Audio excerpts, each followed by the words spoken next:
میرے پیارے دوستو، آج ہم ایک ایسے شرابی انسان کے بارے میں بات کرنے جا رہے ہیں جس کے مرنے کے بعد کوئی بھی اس کے جنازے کی نماز پڑھنے کو تیار نہیں تھا۔ دوستو، جب اس شرابی انسان کا انتقال ہوا تو اس کا جنازہ اس کے آنگن میں پڑا ہوا۔ صبح سے دوپہر اور دوپہر سے شام ہو گئی، پر گاؤں کا کوئی شخص اس کے دیدار کے لیے اس کے گھر نہیں آیا، اور نہ ہی کسی گاؤں کی کسی عورت نے اس کے گھر میں آ کر اس کی بیوی اور بچے کا حال معلوم کیا۔ اس طرح دن پورا ختم ہو گیا۔ بالآخر اس کے جنازے کو قبرستان لے جانے کا وقت بھی آیا کہ اتنے میں ایک انہونی ہو گئی۔ آخر کیا ماجرا تھا دوستو؟ آئیے ہم اسی ویڈیو میں معلوم کرتے ہیں۔ دوستو، بات پرانے زمانے کی ہے۔ ایک شخص کسی گاؤں میں اپنے خاندان سمیت رہتا تھا۔ وہ بہت بد چلن اور برا انسان تھا۔ ہر وقت شراب کے نشے میں مست رہتا تھا۔ گاؤں کا کوئی بھی شخص اس کو پسند نہیں کرتا تھا۔ وہ شخص محنت مزدوری کیا کرتا تھا اور جتنا بھی پیسہ وہ کماتا تھا سارا کا سارا شراب پینے میں لگا دیتا تھا۔ اس پر گھر والوں میں بیوی بچوں میں غریبی بڑھ گئی اور بیوی بچوں کو صحیح طرح سے کھانا پینا بھی نصیب نہیں ہو رہا تھا۔ اسی طرح وقت گزرتا جا رہا تھا۔ وہ شخص شراب کا اتنا بڑا عادی ہو گیا تھا مانو کہ اس کے جسم میں خون نہیں بلکہ شراب ہو۔ وہ شخص اپنے گھر والوں کے لیے بے انتہا محنت کرتا۔ وہ جتنا بھی کماتا اس کا زیادہ تر حصہ شراب کے نشے کرنے میں لگا دیتا۔ اس طرح سے گھر والوں کو زندگی جینا دشوار ہوتی جا رہی تھی اور گاؤں والے اس شخص کو پسند نہیں کرتے تھے اور وہ اس شرابی شخص کو مزدوری پر نہیں لگاتے تھے۔ اس طرح سے وہ غریب شرابی دوسرے گاؤں جا کر مزدوری کیا کرتا تھا اور اس کی بیوی گھر میں سلائی کر کے کچھ پیسہ کما کر گھر کا خرچہ بڑی مشکل سے چلایا کرتی تھی۔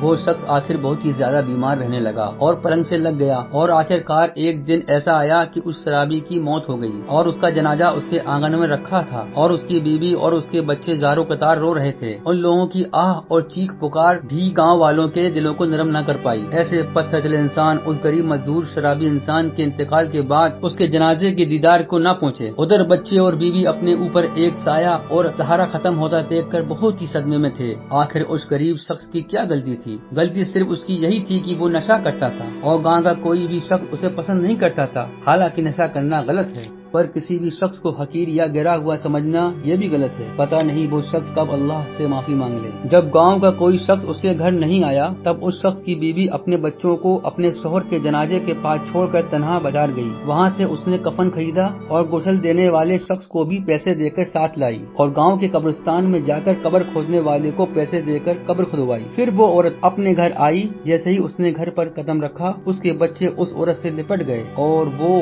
آپس میں زار و قطار رونے لگے کہ پورا گھر رونے کی آواز سے بھر گیا۔ پھر ماں نے اپنے بچوں کو تسلی دی اور سمجھایا، بیٹا موت تو یقینی ہے، اسے اپنے متعین وقت پر آنا ہے اور ہر جاندار چیز کو موت کا مزہ چکھنا ہے۔ مغرب کا وقت بھی ہو گیا تھا۔ میت کو غسل بھی دیا گیا اور کفن بھی پہنایا گیا۔ اب جنازہ کیسے قبرستان جائے، اس کے لیے اس شرابی شخص کی بیوی اپنے گاؤں کے پڑوسیوں کے پاس گئی۔ آخر کسی نے بھی جنازے کی نماز پڑھنے اور میت کو قبرستان لے جانے پر دلچسپی نہیں دکھائی۔ گاؤں کا کوئی بھی شخص اس عورت کی گہار اور فریاد کو نہیں سن رہا تھا، جیسے کہ مانو ان کے سینوں میں دل نہیں پتھر ہو۔ آخرکار وہ عورت پھر بازار گئی اور وہاں پیسے دے کر 2 مزدور لائی۔ اس کے پاس اتنا بھی پیسہ نہیں تھا کہ وہ 4 مزدور لاتی۔ افسوس، آخرکار دونوں مزدوروں کی مدد سے جنازہ قبرستان پہنچ گیا۔ قبر بھی تیار ہو چکی تھی۔ وہ عورت نظروں کو نیچے جھکا کر بیٹھی ہوئی تھی اور آنکھوں سے ایسا آنسوؤں کا سیلاب ظاہر ہو رہا تھا کہ اس کو بیان نہیں کیا جا سکتا۔ کتنی غمگین تھی وہ، اس سوچ میں تھی کہ اس کے شوہر یعنی شرابی شخص کے جنازے کی نماز کون پڑھائے گا۔ گاؤں کا کوئی بھی شخص آیا تو نہیں ہے اور رات ہوتی جا رہی تھی۔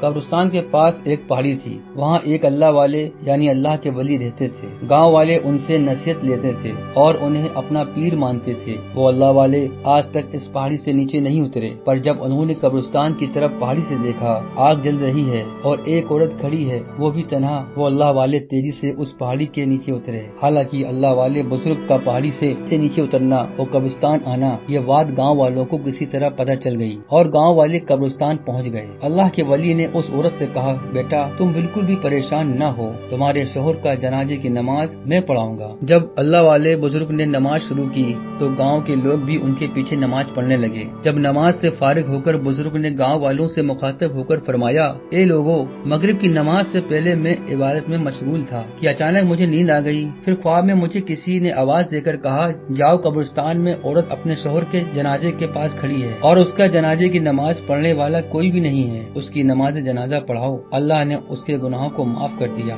اے عورت، ذرا یہ تو بتاؤ، آخر تیرا شرابی شوہر ایسا کیا کام کرتا تھا جس پر اس کی مغفرت ہو گئی اور اللہ کی رحمت اس پر نازل ہو گئی؟ میرا شوہر شراب ضرور پیتا تھا، پر اپنی ساری زندگی میں 3 کام ضرور کرتا تھا۔ پہلا یہ ہے کہ میرا شوہر ہر رات شراب کے نشے میں رہتا اور ایسے ہی سو جاتا تھا، پر جب صبح اس کی آنکھ کھلتی تو فجر کی نماز ضرور پڑھ لیتا تھا۔ دوسری بات اس کی یہ اچھی تھی کہ لوگ اس کو برا بھلا کہتے تھے، اس کو حقیر سمجھتے تھے، اس کے ساتھ کھانا پینا اٹھنا بیٹھنا بھی پسند نہیں کرتے تھے، پھر بھی میرا شوہر اپنے دل میں دوسروں کے لیے نفرت نہیں رکھتا تھا اور انہیں معاف کر دیتا تھا۔ تیسری اچھی بات یہ ہے کہ میرا شوہر نشے سے مجبور تھا، وہ نشہ کرنا نہیں چاہتا تھا، وہ لاکھ کوشش کرتا تھا پر وہ نشہ کرنا بند نہیں کر پاتا تھا۔ جب رات ہو جاتی تھی، نشے کا اثر ختم ہو جاتا تھا تو اپنے رب سے اپنے گناہوں پر توبہ کرتا تھا اور خوب روتا تھا۔ پیارے دوستو، یہ کہانی کوئی قرآن اور حدیث سے نہیں لی گئی ہے۔ اس کہانی کے ذریعے ایک بات سمجھائی گئی ہے کہ ہم انسانوں کو کسی کے عیب دیکھ کر اسے حقیر یا گرا ہوا نہیں سمجھنا چاہیے۔ ہو سکتا اس کا اللہ کے ساتھ کیا معاملہ ہو، پر ایسا بھی نہیں ہے کہ اگر کوئی شخص کوئی غلط کام کرتا ہے تو اس کی اصلاح نہ کی جائے۔ ہم انسانوں کو